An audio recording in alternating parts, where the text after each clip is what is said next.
Um, Welcome. So you are here. You came to the Expert's Guide on Motivation, and I promise that the information that we talk about today, you will not be disappointed. So if we haven't actually met or worked together before, my name is Tasha Smith. I'm the founder of Emerge Sales Training, and our mission is to give hope, confidence, and skills to network marketers of all levels. Here's what our agenda is for today. Well, first, actually, I'm curious, and if you could just put this in the chat, let me know if you are new, like if this is your first training with us, if you are a current client, or if you are an original gangster, OG. I'm from Southern California, so we have a lot of gangsters out here. So original gangster, OG. All right, so we have totally new, brand new client, OG, first live, OG, current client, Tasha Junkie. That's OG. Okay, third live with you in the mastermind, OG. You are okay, cool. So what we'll do is we'll talk about what's hard when it comes to motivation, staying motivated consistently, either for yourself or keeping your team motivated. We're going to cover both because we look at, we have to lead ourselves first, and then we create a motivating environment. So we'll talk about what's hard about that. Second thing we're going to do, for those of you that are new, I'm just going to catch you up a little bit on who is this Tasha person? Should you listen to anything that I say? Which I think is a very, very fair question. So we'll cover that. And then we're going to go through the guide to true internal motivation. So the work I'm going to build a foundation on is from a behavioral psychologist named Daniel Pink. We're not going to talk about rah stuff. We're not going to talk about here's what motivates me, and this should motivate you too, because that uses the word should, and that is banned from the Emergosphere. We're going to talk about what is true about intrinsic motivation. And while we cannot motivate others, we can create an environment that unlocks motivation. Do you guys get the difference? So I can't just sit there and be like, come on, Kelly, do this stuff. I can't motivate you, but I can create an environment that unlocks Kelly's internal motivation. Does that follow? And so what I'm going to do is I'm going to explain the principles, and I'm going to give you specific action items that you can take to unlock your motivation and unlock the motivation of your team members. How does that feel for an agenda? Okay, awesome. Now, how many of you that are new were surprised that this is actually live? Or maybe the first time that it was actually live? Most people think it's fake live. Do you guys know what I mean by fake live? Like, we're going to say it's live, but it's not really live. It is really, really live. So I see you guys nodding your head.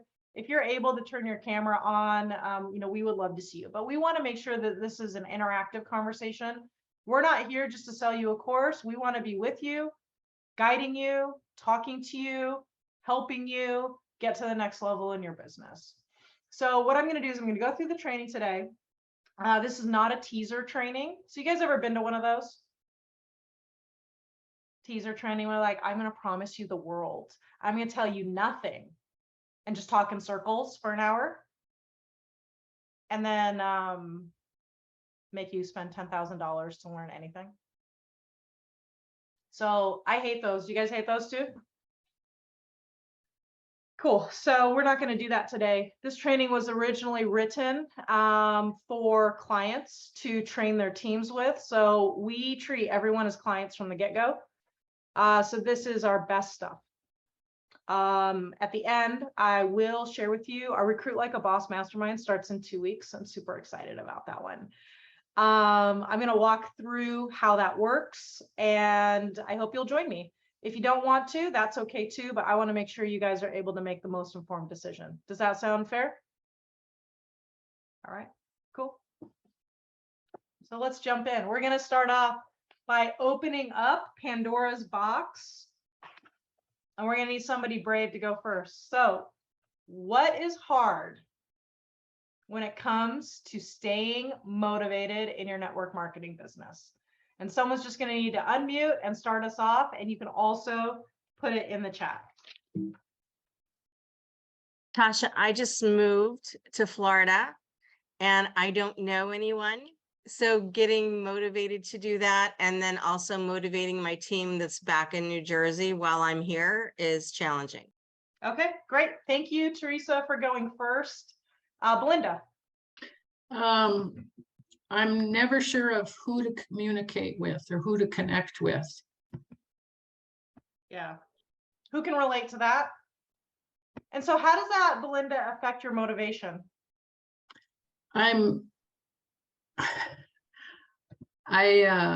It's really hard because they don't usually open up when I do get a reply back.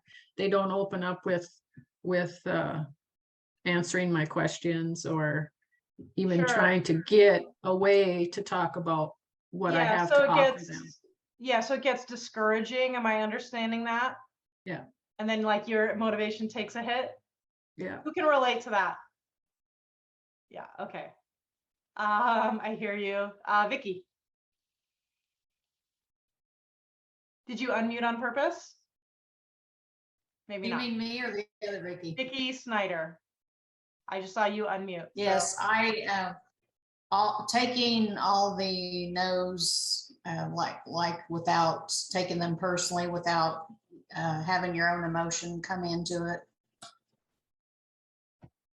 Yeah. So again, discouragement. Is that right? Go ahead, Sunny. I kind of have a couple of those. Like, I have these ideas of things I want to do, and I try to investigate them, and all the doors seem to get closed on me, and then that just brings me down. So we're seeing kind of a theme, aren't we? Discouragement. Networking issues. So Lisa Thompson says people to talk to.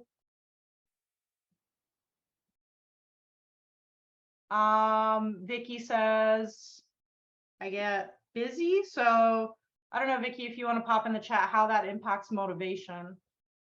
What else? Go ahead, Kelly.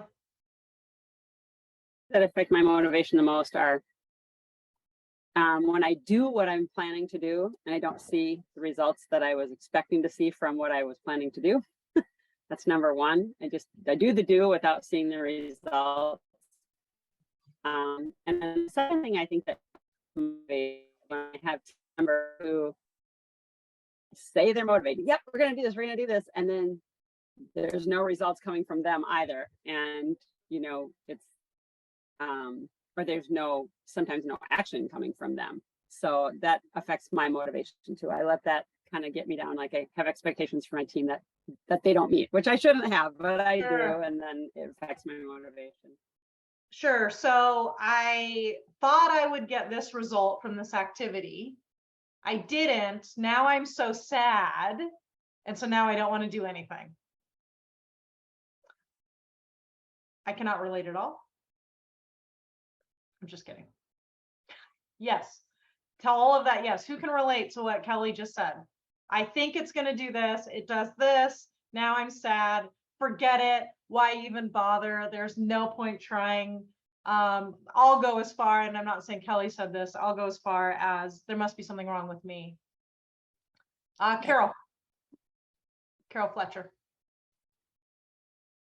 Hi, I was just going to say, oh, my camera's off. Okay, good morning, everybody. Hey. I was just going to say, I have a seasoned team, and Zoom, just trying to connect on Zoom in itself is difficult. But when people are on the phone and they're off camera and disengaged and you're asking for responses and you hear crickets, oh my gosh, it's just hard to keep the energy up. It's hard to stay motivated when my seasoned team is unmotivated. I mean, you know. Yeah. So I get that. So like this, we're okay with real talk, right, guys? I probably should have gotten your permission in the beginning. We do only real talk. So it's like they drag you down, right? Yes. Oh, Yeah, wow. yeah. Who can relate to that? Yeah. Okay. Thank you for being honest about that, Carol. Rhonda, go ahead. I have a really hard time whenever I talk to people and talk to them, and then they're going to say, "Oh yeah, I'm really interested. I want to do this," and then face to face, and then they like ghost you, and they Yeah, keep ghosting you, so and you set up times with them, and then you take time out of your time, and then they're just not there, and it just yeah, really down. yeah. I think we're seeing a theme here around discouragement with like people's responses. I'm just gonna make an interesting like observation, if that's okay. Like, have you noticed how much we are leaving our motivation to other people's control? Just make a note of that. That's not like a judgment or anything, but I think it's actually a really good segue with what we're gonna talk about today. So here's what I wrote down. Lack of knowing exactly who to talk to, or I mean, I'm gonna call that lack of a plan. Decreases motivation, who to connect with, all of the no's, without taking things personally, closed doors, expected results aren't where we want to be. My seasoned team is disengaging, and so I'm like, it's dragging down my energy, and lack of response. Is there anything else that I missed here? Go ahead, Belinda. My spouse is trying to be supportive, Okay. but he has some remarks that hurt deeply. Yeah, so support system. Encouragement. Cindy says, spouse frustrated with me for results, lost builders, hard to get people to attend classes. Okay. Oh, Bridget, go for it. Last one, Bridget. Yeah, my unit is all over the country now. So dealing with different time zones and doing things on Zoom. And I'm the one that moved a number of years ago. So I moved from the Northeast to the South, and that made a big difference too. So somebody mentioned trying to get the business going in a new area. And then again, now, because we're in so many states, which is a good thing, I'm not complaining, but it's working differently. So that sometimes can be discouraging as well as exciting. Yeah, I think I can relate to that for sure. Yes. You know, we have an audience that's all across, and it's like, come on, guys, like herding. I would never call you guys herding cats. Let me think of a better way to say that. But that's really true, though. You're right, because everybody's independent and we're all independent contractors. And that's why we joined the business that we're in. Yeah. So, yes. So we want to, yeah. Free will is great when it's my free will, but not so great when it's your free will. Right. Yeah, we're actually going to talk about that today. So thank you for sharing that, Bridget. Julie says, I feel guilty about what I'd like to do for my business. And so my motivation gets squashed when someone needs me, and family support stuff. Okay. So how does that feel to know you're not alone? Does that just feel a little bit, did anyone feel like they were the only one struggling with one of those issues? Yeah. And I think that feeling alone, and nobody mentioned this, is in and of itself a motivation squasher. And so what we want to make sure that you know first and foremost, that if you are not motivated or feeling not motivated, you are not alone. This is what we call the human condition. Right? And when we are our own business owners, guys, we are in charge of the motivation. We are in charge of creating a motivating environment for ourselves and for others. But guys, we don't know how, right? Like, we just think there's this idea that like you should just be motivated, and I'm just going to tell you right off the get-go, and then I'll tell you a little bit about my background, is that I get really upset at the industry telling you everything is your fault. You guys watch Good Will Hunting when you were young? And there's that scene where it's like, it's not your fault. And it's like, I know. And they just breaks down. Like, the industry is telling you every day, that's just an excuse. You don't want it bad enough. Get your crap together. What's wrong with you? If this person can do it, why aren't you doing it? You're just making excuses. You're just making excuses. You're just making excuses. How many of you guys have heard that message? Now, I am not here to judge whether or not you are doing that, but here's what I know is true. You're the crazy people who showed up to a webinar on how to motivate yourself and motivate others. So I'm going to go ahead and assume that you do want it bad enough, because what kind of person shows up to a training like this? Right? What I want to do for you or guide you through today is to help you to understand psychology. We are in a people business.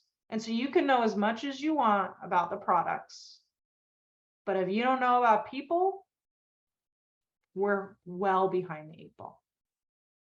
So let me just catch you up to speed really quickly for those of you that are new. I'm going to start off with a disclaimer. I am not an active network marketer. Please don't hang up. I have one redeeming quality. I buy all of your products. So here's how this whole thing got started. When I was 20 years old, I started selling Cutco knives. Who in here knows what Cutco knives are? Okay, cool. So that's what I did in college. When I graduated from college, I went to University of California, San Diego. I became a leader. Up until the age of 25, I probably recruited 1,000 direct sales reps. We had over $1.4 million in sales. My personal sales were over 140,000, so I had over 500 new customers. I spent my entire early 20s selling knives, teaching 18-year-old kids how to sell knives, and then having them get referrals and just repeating the whole thing. Now, this is back in the 2000s, before direct sales and network marketing was cool like it is today. So I took all of that experience. I know you guys snicker, but it was a different environment back then. I took all that experience and went to corporate America. I very quickly got promoted to be I was a sales manager. So I very quickly got promoted to be a new hire trainer, sales manager, recruiting manager. And I worked in corporate America for the next 11 years. Back in 2015, I was 35 years old. My kids were 3 and 5. I was salary capped and I was commuting 1 hour and 15 minutes each way to work. What do you guys think about that? So I stared down the next 30 years of my life and was like, seriously, this is it? These 10 employees, salary cap, driving every day. This, like, just no. And so I started tinkering. I was like, what could I do? Now I started looking at other sales manager positions and they were all 50% travel, which is not helpful if I'm trying to stop traveling. And so I was like, well, I don't know. I only have one marketable skill, is to teach non-sales people how to sell stuff. So maybe I'll start a business. I put up a podcast. Now at that time, I specifically wanted to help entrepreneurs learn how to sell properly. In my mind, I thought it was going to be IT professionals or accounting professionals who were maybe trying to start their own business. They had all the technical expertise, right? A great product. But because of their experience, they wouldn't actually know how to sell well. So I put up a podcast. I put 3 episodes up. I went to take my kids to karate. I ran into my friend Catherine, and she just comes up to me. And friend is loose because I think I only met her like once or twice before. She comes up to me, closes her eyes, hands me a card. Will you come to my thing? It was a network marketing event. So I looked at it, and as the opportunist I am, I said snarkily, I will come to your thing if you will listen to my podcast. How many of you guys would make that deal? Yeah. So I had 3 podcast episodes and she said, deal. She listened to the podcast. I get a text that day and she says, I think I want to hire you. And I was like, well, crap. I don't know what that looks like. I just put up a podcast 2 weeks prior. So I said, okay, I'll help you. So I went to her event and we started working together. She went from, I fixed her sales conversation. So Catherine was a previous coder, like the most introverted introvert I've ever met ever. She's a previous coder. She'd been making $50 a month for 2 years straight. We worked on her sales conversation and she started making $450 that next month. Then her upline hired me and her upline enrolled 12 new customers in 1 month, which is more than the previous year. Obviously, this is a great time to leave my corporate job, right? 2 clients, $400 a month. So we left the corporate job, put in our notice, and we were going all in. We were going to teach network marketers how to sell stuff. Kim's upline hired me. That person's upline hired me. We trained their whole team. Their team went from 400 new customers 1 month to 800 the next month. And we haven't slept since. I think we've crossed, I'd have to check, $4 million in training and coaching sales in the past 6 years. We've worked with over 9,000 clients, kind of under the radar, I guess. It's kind of how I like to operate. And a lot of people will say, well, Tasha, why does your training work so well? So like in our sales course, our average person will triple their sales. I'll say, well, why? And it's because of this. I am not your customer, or I am not your upline saying, do these things the way I do them.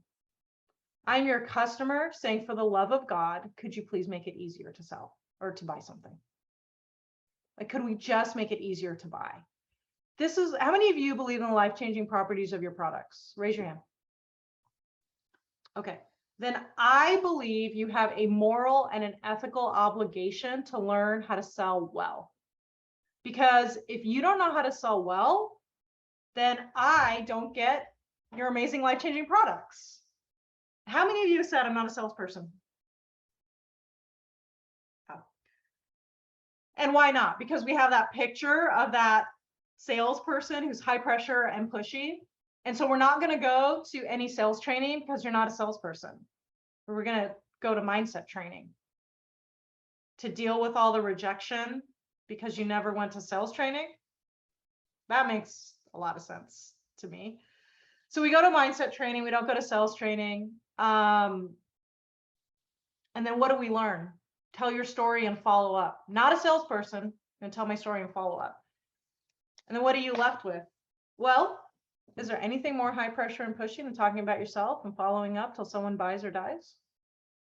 So in an effort to not be that person, guess who you have become? That person. Hope that mindset training was good. And so here's what I'm going to share with you. Here's the big idea today. What if motivation, what if we just actually learned how to sell and lead well, instead of trying to hijack our motivation to overcome things that we don't need to overcome?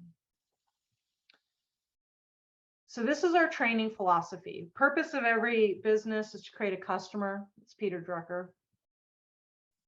Here's our philosophy. You guys can write this down. If you're on board with this philosophy, then let's do this. If you're not going to like this webinar. Our customer comes first, customer first, team second, ego third. Here's the idea. If we can create processes that our customers enjoy, won't they respond more positively? And if they respond more positively, won't our team work more? And if our team works more, won't we get our special seating, our perfect pin? Won't our ego be happy? I think most people, though, do it the opposite way, right? We try to create business processes that protect our ego. and they don't consider the customer first. No matter what business you run, whether it's a business like mine, coaching business, whether it's a network marketing business, whether it's the restaurant up the street, the purpose of our businesses is to create customers and to help them to have better lives with the solutions that we provide. Would you guys agree? So when we think about motivation, we need to keep that in mind. Network marketers turn to us for a few reasons. Number one, they don't have sales and leadership experience, and they don't want to go through the school of hard knocks. Number two, they might have good sales skills, but they're having a hard time duplicating because they don't know how to explain what they do. Number three, they don't have systems and processes. They're not organized. Or number four, they just want more support with what it is that they're doing. And the fifth reason people turn to us is for words. What do I actually say? Now, what makes us different than other network marketing training companies is number one, there's no shame allowed in our conversations. Number two, we use principles of behavioral psychology to understand what moves customers and what moves us. And the third reason we're different is we show up live. We show up live. So you guys cool with all those philosophies? All right.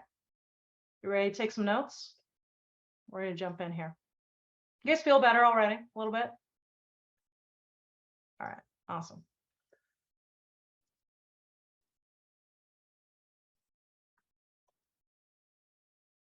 All right. Let me know in the chat if you can see this slide that says, welcome to the expert's guide on motivation. P.S. I'm not the expert. Daniel Pink is the expert. Just want to make sure that we're clear because I am a mere mortal like you. All right. You guys can see this. So first thing we have to do is we have to figure out what exactly is motivation. The definition of motivation is the general desire or willingness of someone to do something. Desire or willingness of someone to do something. Stephen Pressfield is the author of The War of Art. Not the art of war, The War of Art. And I love this quote. At some point, the pain of not doing something becomes greater than the pain of doing it.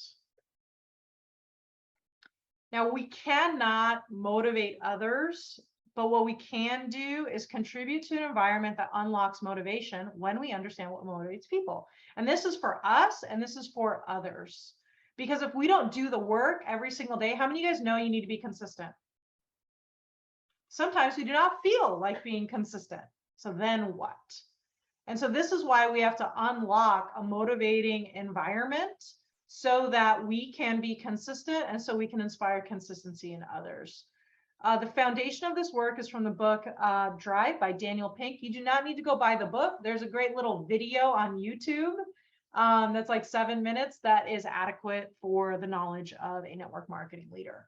And we're going to focus on 3 things: purpose, autonomy, and mastery. Okay, so the first thing that drives, actually, let me give you a little bit more context. How do you guys feel like you should be more motivated because you get paid commission? Like, that makes sense. Why aren't you motivated? You make money every time you sell something. Here's what the research found, and I didn't include this on a slide. What the research found was that that type of motivation, this for that motivation, only works in low cognitive tasks. Okay, so what's a low cognitive task? One where you don't need to think. So if I'm just pressing a button and you give me $1 every time I press the button, the $1 every time I press the button will work. But once I have to start engaging my mind and I have to create, which is what we do as business people, the money for action doesn't work as well. So I want to make sure that you understand that generally you can't just dangle money in front of people and have them do things, which is probably something that is just really confusing for us because it makes sense, right? Like if I can make $500,000, why wouldn't I be motivated all day, every day? I'm going to explain how money plays into that as we get going into autonomy, but I just want to make sure I make that distinction. So what are the three things that motivate us? Number one is purpose. We are motivated by being part of something bigger than ourselves, something that matters. I also think that funny memes matter, which is why I picked this Eddie Murphy image. So my husband, Charlie, he grew up in LA. He grew up in Burbank, California, and he hates baseball. The whole time we've been married 14 years. She talks about, I hate baseball, I hate baseball, I hate baseball, stupidest thing ever. I'm so sorry that this is offensive to you. And then a few years ago, he texts me from work and he's like, I need to go buy a Dodgers hat. And all of a sudden he's driving around Southern California trying to find a Dodgers hat. Why was he looking for a Dodgers hat when he hates baseball? Well, the Dodgers, my friends, were in the World Series and he's an LA boy. All of a sudden, this person who has deep disdain for baseball is motivated to drive around in Southern California traffic to buy a $40 hat. Why? Because he wants to be a part of something bigger than himself. All of us want to be a part of something bigger than ourselves. I'm guessing, I asked earlier, how many of you believe in the life-changing properties of your products?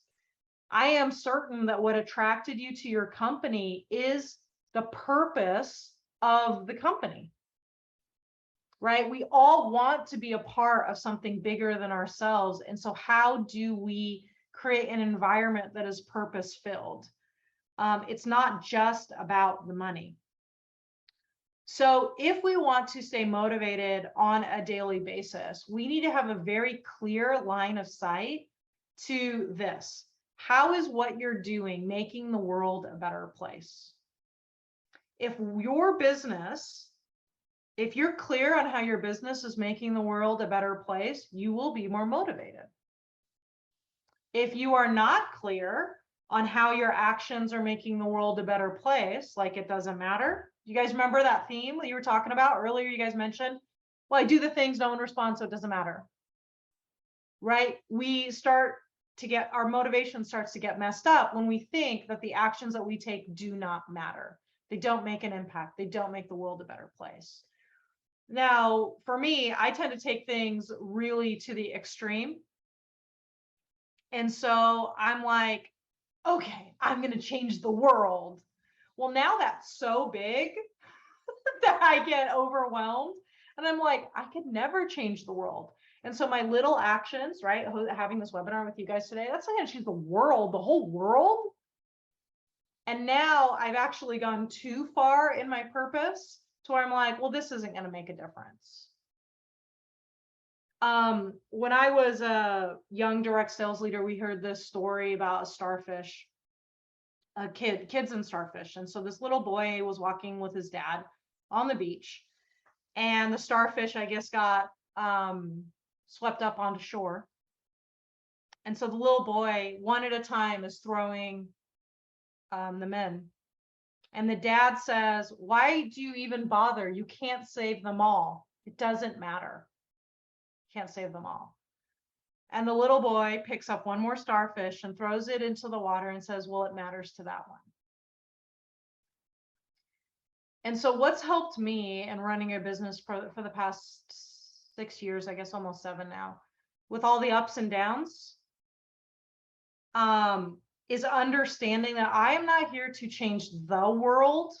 I'm here to change their world, right? It matters to that one, right? It matters to Rhonda, it matters to Belinda, it matters to Bridget, it matters to Carol, right? And so when I can keep my mission and my purpose clear, to understand that what I'm trying to do is help individuals change their world, then my motivation stays intact, even through the ups and downs. I don't know if y'all noticed, I don't exist on Facebook anymore. As of about 2:30 yesterday, that's fun. So what's going to keep me motivated? It's going to be this. Right? So what are the specific actions that we can take as business owners to harness our purpose? Number one, be very, very clear. We are creating a team of people who help others with, and whatever the core problem is. We're creating a team of people who help others with their health. We're creating a team of people who help others with their confidence. We're creating a team of people who help others with their financial independence. I think this needs to be product centered, because the purpose of every business is to create customers.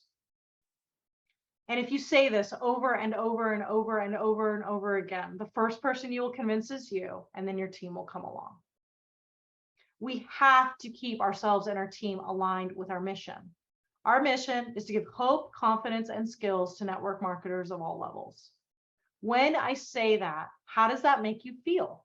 Do you get how we're making this world a better place? Right? And you want to be involved with someone with purpose.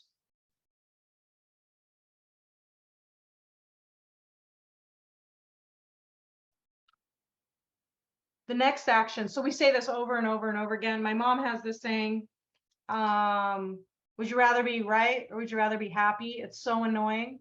She's been saying it my whole life, I suppose, as an intellectual.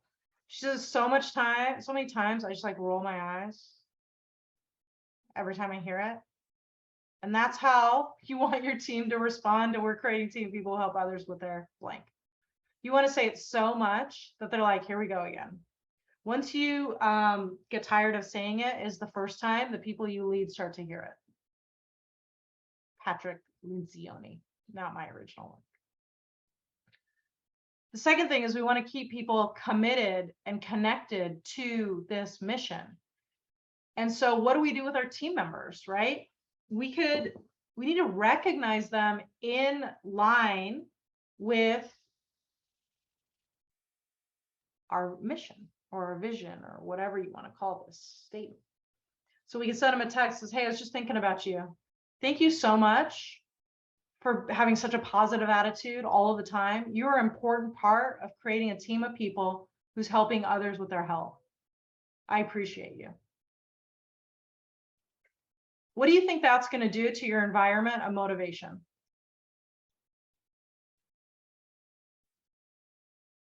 You think it's going to make a difference? How would you feel if you received a message like that from your upline? Right? It would trigger something. You'd be like, I'm aligned. What I do has purpose. All right. How does this feel? Give me a thumbs up. This is helpful. All right, cool. We have to communicate what is the purpose of our business. Next one, here we go. Autonomy. Autonomy is a big fancy word for independence. People want independence. People want the freedom. We all want the freedom to do what we want, when we want, with whoever we want. We want to do it by ourselves, but we don't want to do it alone. Isn't that interesting? And so if we strip people of their independence and autonomy, we are going to create a demotivating environment. I always think it's so funny, right? Clients will come to me and say, Tasha, tell me what to do. And I'll be like, here's what you need to do. And they're like, I don't want to, I want to do my way.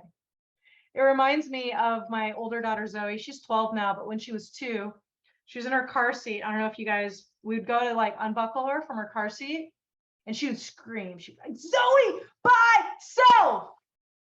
And she would scream and she would hit our hands and be like, you are not getting me out of this car seat. I am doing it. And you would watch her struggle. She wanted to do it by herself.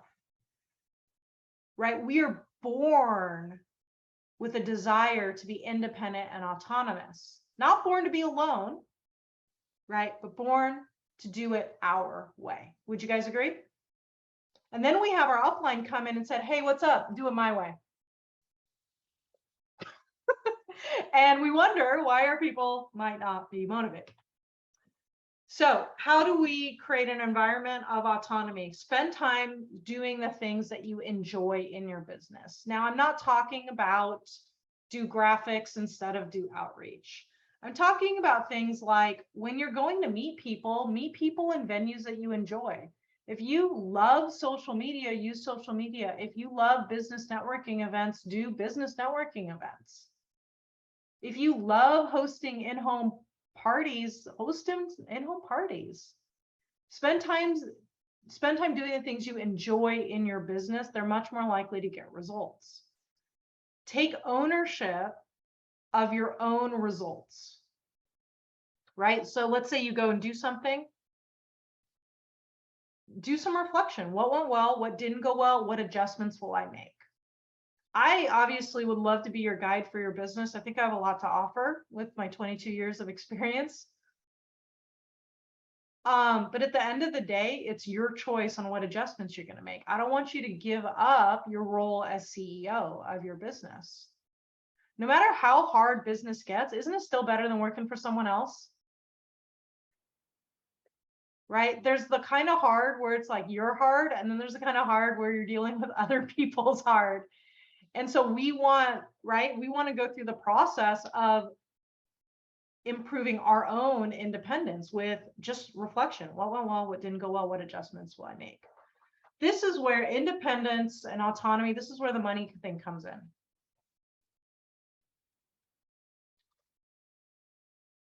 This is where the money thing comes in.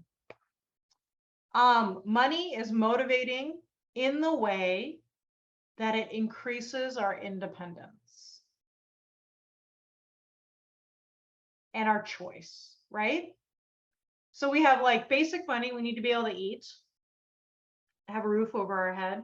But after that, money is only going to be motivating when it gives freedom to do what we want, when we want to do it, whenever we want. Right? So if I want to take my kids to Cancun next summer, what do I need to do that? Probably money. Right? If I want to fly out of the blue to go visit my friend in New Mexico who had a death in her family, what do I need to do that? Probably some money. You guys tracking with me? So the money isn't the motivation. It's how would the money impact your overall quality of life. And so I think it's really important to have a specific income goal and have a very clear line as far as how would that reaching that goal impact your overall quality of life. When I left my corporate job, I told you, we were making $400 on my business. I was a salary cap sales manager, for context, in Southern California. And so I went to my kids and I was like, sorry, we're going to not do these Legoland passes and the Legoland hotel like we used to until we're making X amount of money. And I had enlisted my kids. Now, my kids could have been a great source of distraction, but you know what they wanted more than me? Legoland. And so every day they prayed, I pray that Emerge sells more stuff. Every day until we got the passes again. And if I would leave my office, they're like, what are you doing here? I want to go to Legoland. They were motivated to hold me on track because they saw how me reaching my income goal would impact their overall quality of life. Right? We created a motivating environment. The other piece of this is don't give up accountability. Right? Ask yourself, how am I going to hold myself accountable versus having someone else hold you accountable? All right. How does this one feel? Autonomy, is that helpful? So with your team members, ask them, how will this income increase your overall quality of life? If you don't know the answer to that, you're going to have a really, really hard time increasing their motivation. All right, you ready for number 3?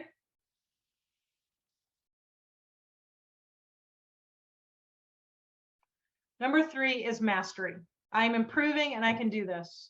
We like hard things as long as we are on the path to mastery. Many of you mentioned discouragement at lack of results. Your answer, my friends, I'm going to be straight with you, is not a motivation webinar. Your answer is a sales training course. I don't know. For those of you that have taken our masterminds, if you want to chime in on the chat on how that impacts motivation. So here's how mastery works. So I play ice hockey, and I don't dance. So if you were to say, hey, Tasha, you want to go to LA Friday night and go out dancing, meet you at 9 o'clock or 10 o'clock. I would say to you, Norma, absolutely not. I am a responsible mother of 2 with priorities. I care about my family. I'll be out much too late. That does not sound very responsible at all. But if Norma was like, hey, we need a sub for our hockey team, the game's at 11:15 p.m. in LA. I'd be like, cool, you want to meet for coffee earlier? Yeah, high five, Norma, right? Like, I'm in. Why would I say yes to the hockey and not to the dancing? I can't dance. I will look foolish. There's not enough alcohol in the world for you to think I am a good dancer. I can't even clap to a song in church. That's how bad it is. Literally, I'm gonna go visit Karen on Saturday in Boston, and she's like, we'll go to church on Sunday. I was like, is it the kind of church where they're like, and everybody now, put your hands together? And I was like, if not, if it is, I'm out.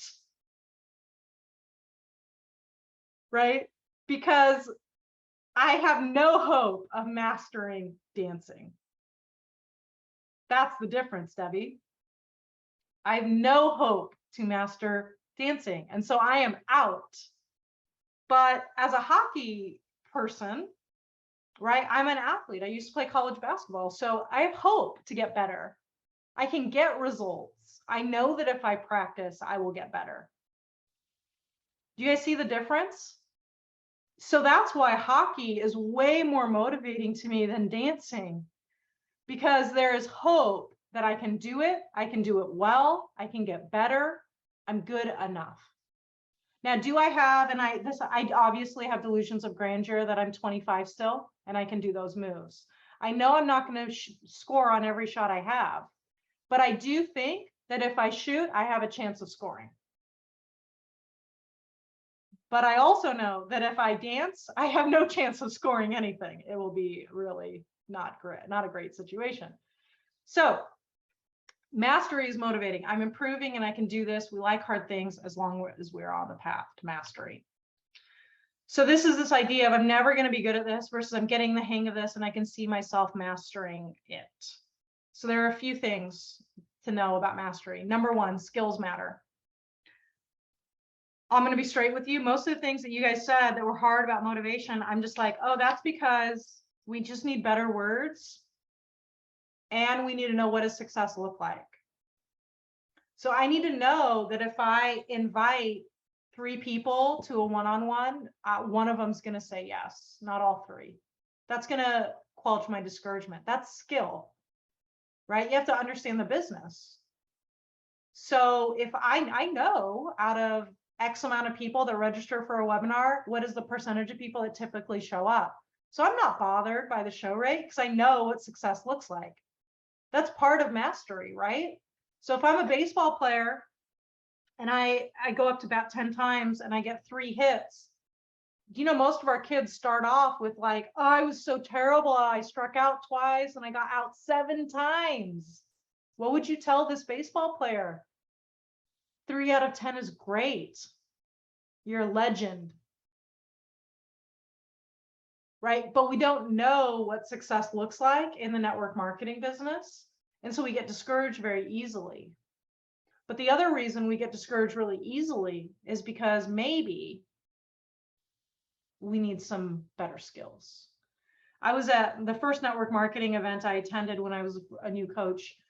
There was a 6-figure panel up on the screen or up on the thing. And this girl said, raised her hand, said, how do I help my team handle rejection?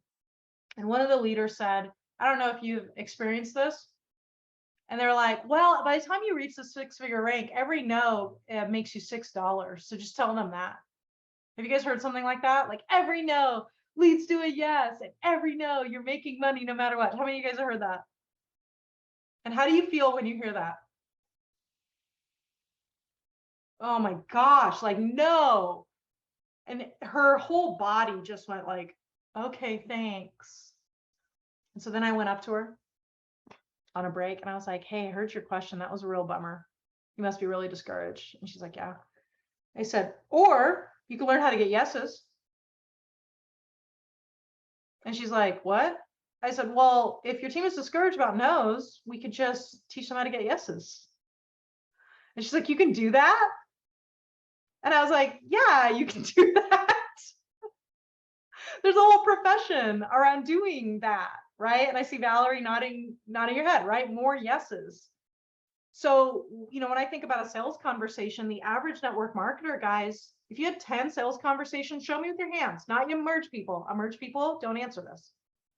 New people answer this. How many sales out of 10? Emerge people can, yep, I see a 1, I see a 0, I see a 2. I see a 2. Emerge people in the chat. 10 sales conversations, how many do you get? How many sales? Kelly Sanford. 10, 5 to 7. Right, we can get some more people hop in there. Our clients, 8 to 9. Right? You could go and try to figure out how to motivate yourself for a 10% closing percentage. Or you could get a 60% closing percentage by learning how to sell through mastery. If you had a 60% closing percentage, would you be more motivated? Right? Mastery, right? We're not motivated to recruit builders because everybody says no. Well, here's my thought. If you have 4 recruiting conversations, one person will say yes, one person will say no, one people will say yes and then ghost you. And then the 4th person will say maybe, check at me later. But if we don't have skill around our recruiting conversation, how many yeses are we going to get? None. So first we have to know 1 out of 4 yeses for a real recruiting conversation. Then we need to know what to say in the recruiting conversation to get the yes. If you knew that, would you invite people to recruiting conversations? Do you guys see the link between mastery and motivation? Now, please notice I said 1 out of 4, not 4 out of 4. That bit of knowledge is important too, isn't it? I know for every 4 people that sign up for a webinar, 1 of you is going to show up live and 1 of you is going to watch the replay. So we're good. Does that help when it comes to motivation and mastery? And so we want to do things like a skills assessment. One of the problems though is trying to master everything all at once. We're spread way too thin. And we want to make sure that we have repetition and adjustment. So specifically, I'm talking about this recruiting conversation. We need outlines and we need practice. Right? Let's think about our kids. They have a 3-minute speech on Thursday in class. How many times do we expect them to practice it? Show me with your hands. All right, kid. Yeah, so Belinda says 10 times, practice it. Why? They're scared out of their minds. We have them practice it because they'll be more motivated to do it because they're going to feel better, right? They're going to feel more confident. They're going to feel like I mastered this content. How many times have we practiced our business overview? But yeah, this is our career. This is our profession. This is how we're going to make $100,000 a year. Oh, I see sad looks on your face. Sorry, was that too straight? We have to invest in our mastery. You are here today because we are good at writing emails that invite you to webinars. And so it makes a difference. Right? How does that feel? Is that a fair thing? So if you're noticing a decrease in motivation, what we need to do is we need to check. Am I aligned with my purpose? Do I feel independent? Right? And am I mastering something in my business or do I stink at everything? And if you stink at everything, we have to say, okay, here's how I need to master something. And if I master something, I'm going to feel better, right? Even if it's not everything. And I'm going to be more motivated to do the things I'm good at. So how do we pull this all together? I'm going to give you my best hack. Impact journal. My coach told me this in the beginning, and this pulls purpose, autonomy, mastery together. I promise if you do this exercise, for the next 60 to 90 days, you will stay motivated. I've never seen it not work. What my coach told me to do when I was first starting, I was losing $700 a month back in 2016 when I first started. And she said, do this and only this. Every single day, write down the names of 3 people that you positively impacted with your business and do this for 60 to 90 days. Within 90 days, my business was negative $700 a month to over $10,000 a month within 90 days of revenue.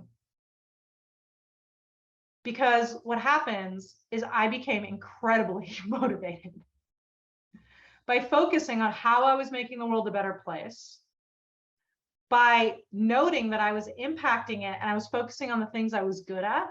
I was able to see my skills improve by the way I was logging what I was doing. And I got to choose how I impacted people. She didn't tell me you have to do this thing. She said, go impact 3 people positively. I had some choice in how I impacted people positively. And that really made all the difference. So when I'm having a discouraging time, which happens, guys, it doesn't matter how long you've been in business, there are going to be ups and downs. Ups, downs, right? And you're going to run into discouragement. That is just part of life, right? I go back and I restart my impact journal, right? And I write down the names of 3 people that I impacted today, and my mood shifts. And I'm like, I can do this. I can do this. I can do this. And when I believe I can do this and I impact 3 people per day, what happens to my business? It always moves up. Yeah, I've been thinking a lot lately about every time we've hit a lull in our business, what do? And what we do is we increase personalization. We go back to the impact journal. I double my social media output. And I ask people what's hard for them. Because when I know what's hard for them, I can make a difference.